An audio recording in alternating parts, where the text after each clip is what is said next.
रण में जय घोष जिनका महाराणा नाम प्रताप है। रण में जय घोष जिनका महाराणा नाम प्रताप है। भीमलस सागर तो विजय स्तंभ आकाश है। आप चित्तौड़गढ़ दुर्ग तक पहुंचेगा। रण में जय घोष जिनका महाराणा नाम प्रताप है। भीमलस सागर तो विजय स्तंभ आकाश है। परिधि इतनी कि खिलजी भाग भाग कर हाँफ गए। परिधि इतनी कि खिलजी भाग भाग कर हाँफ गए और रण रसिक इतने भीतर कि लाख मुगल भाग गए। नमस्कार, प्रणाम, हर हर महादेव। हिंदुआ सूरज, वीर शिरोमणि, प्रातः स्मरणीय महाराणा प्रताप सिंह की धरा से मैं डॉक्टर सतीश कुमार आमेटा आप सभी स्नेही स्वजनों का हार्दिक स्वागत एवं अभिनंदन करता हूं। आज एक अभिनव प्रयोग होने जा रहा है जब हिंदुस्तान के इतिहास में पहली बार किसी मंच से विश्व में सर्वाधिक समय तक एक ही स्थान पर शासन करने वाले मेवाड़ वंश या घुइल वंश के महत्वपूर्ण शासकों एवं महत्वपूर्ण घटनाक्रमों को उनके काल क्रम के अनुसार पढ़ा जाएगा। मैं अपने पिछले 1 वर्ष के शोध तो अगले 6 मिनट में आपके सम्मुख प्रस्तुत करूंगा। वंश तिलक गुहे 10 से शुरू हुआ है कालखंड 566 ईस्वी। वंश तिलक गुहे 10 से शुरू हुआ है कालखंड, कुइलोत अपराजित थे काल भोज प्रचंड। बप्पा एक लिंग दीवान थे। बप्पा एक लिंग दीवान थे। भरत भट्ट अल्लठ शक्ति और करण द्वंद में घमासान थे। इल्तुतमिश ने पटकनी खाई भूताला में जैत्र से। 1227 ईस्वी भूताला का युद्ध, जब सुल्तान इल्तुतमिश रावल जैत्र सिंह से पटकनी खाते हैं। इल्तुतमिश ने पटकनी खाई भूताला में जैत्र से और चित्रकला आई मेवाड़ में तेज से। 1260 ईस्वी रावल तेज सिंह जी के काल में मेवाड़ का प्रथम चित्रित ग्रंथ कमल चंद्र जी के द्वारा श्रावक प्रतिक्रमण सूत्र चूर्णी। इल्तुतमिश ने पटकनी खाई भूताला में जैत्र से और चित्रकला आई मेवाड़ में तेज से। रावल समर सिंह ने मेवाड़ को एक अनमोल रतन दिया। 1303 ईस्वी चित्तौड़गढ़ दुर्ग के प्रथम शाखा और रावल शाखा के आखिरी शासक रावल रतन सिंह।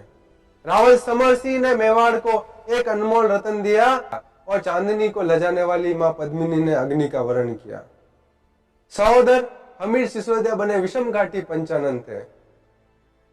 23 वर्ष बाद सिसोदिया शाखा का प्रारंभ। सहोदर हमीर सिसोदिया बने विषम घाटी पंचानन थे। खेता लाखा मोकल कुंभा भी मरुथल में कानन थे।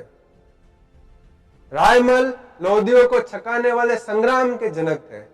बहुत ही गहरी पंक्ति, राणा सांगा साहब की बात कर रहा हूं मैं। रायमल लोदियों को छकाने वाले संग्राम के जनक थे और जितने शस्त्र बाबर ने नहीं देखे उतने तो केवल हमारे खानवा में दफन थे। और जितने शस्त्र बाबर ने नहीं देखे उतने तो केवल हमारे खानवा में दफन थे।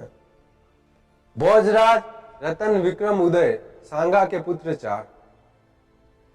कैसे बिसरूं रणचंडी जवाहरबाई का दुर्लभ यवन सहार। एक वाकया जिसे शायद आप इत्तेफाक नहीं रखते हैं, मैं आपके सामने दोहराना चाहता हूं, क्योंकि इतिहास या तो हमें कम पढ़ाया जाता है या गलत पढ़ाया जाता है। मैं भी जब इस कविता पर मेरा शोध चल रहा था तब मैंने उत्कर्ष क्लासेस जोधपुर के डॉक्टर रोशन सर की एक सीरीज देखी थी। उसमें मैंने ये एक संस्मरण सुना तो बहुत ही अपनी तरह से एक बहुत ही अजूबा उदाहरण है हिंदुस्तान के इतिहास का ये, कि जब विक्रमादित्य जी की पत्नी जवाहरबाई जब योद्धाओं की कमी आन पड़ती है युद्ध में, तो वह स्वयं पुरुषों का वेश धारण कर लेती है और अश्वारूढ़ होकर युद्ध में कूद पड़ती है और जब तक उनके प्राण रहते हैं तब तक वे यवन आक्रांताओं को दुर्ग के भीतर प्रवेश नहीं करने देती है। भोजराज रतन विक्रम उदय सांगा के पुत्र 4। कैसे बिसरूं रणचंडी जवाहरबाई का दुर्लभ यवन संहार। कि बहादुर शाही आक्रांता दंग दुबक बैठे थे। कि बहादुर शाही आक्रांता दंग दुबक बैठे थे। योगेश्वर देवकी नंदन स्वयं धरा पर आते थे। मां मीरा के भजन ऐसे थे। ज्येष्ठ के उजले पक्ष में हिंदुआ सूरज उदित हुआ। अब वे पंक्तियां जिनका आप सभी को इंतजार था। ज्येष्ठ शुक्ल तृतीया महाराणा प्रताप सिंह का जन्म। ज्येष्ठ के उजले पक्ष में हिंदुआ सूरज उदित हुआ। अकबर छीन लेता मेवाड़ मगर वह बाढ़ सिद्ध हुआ। धरणी को महफूज रखने की लगन उसमें इतनी थी। धरणी को महफूज रखने की लगन उसमें इतनी थी। छोड़े अपने प्रासाद अरावली की कंदराए महल बनी थी। गुलामी की जंजीरें उसे रास नहीं आया करती थी, गुलामी की जंजीरें उसे रास नहीं आया करती थी, उसके शौर्य स्मरण से बादशाह की नींदें उड़ जाया करती थी। गोरिल्ला नायक बोमट राणा पुंजा मेवाड़ राज चिन्ह में उभरे थे। गोरिल्ला नायक बोमट राणा पुंजा मेवाड़ राज चिन्ह में उभरे थे। जिले इलाही कहना ना स्वीकारा अकबर को, जब उसके चरणों में झुके कहीं सिर थे।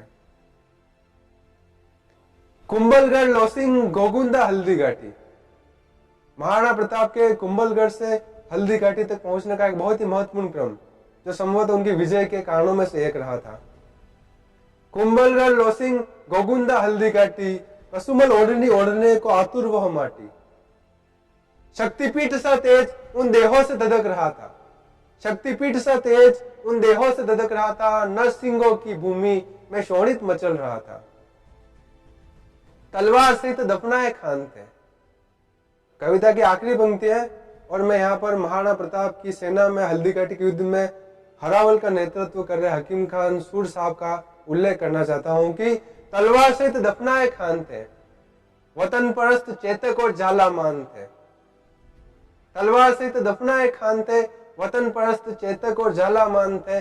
इस मिट्टी में है ताकत इतनी, इस मिट्टी में है ताकत इतनी कि बिना शीश यहाँ कमदर्द लड़ जाते हैं। इस मिट्टी में है ताकत इतनी कि बिना शीश यहाँ कमदर्द लड़ जाते हैं। और घास की रोटी चुनकर मेवाड़ी अपना स्वाभिमान बचाते हैं, और घास की रोटी चुनकर मेवाड़ी अपना स्वाभिमान बचाते हैं।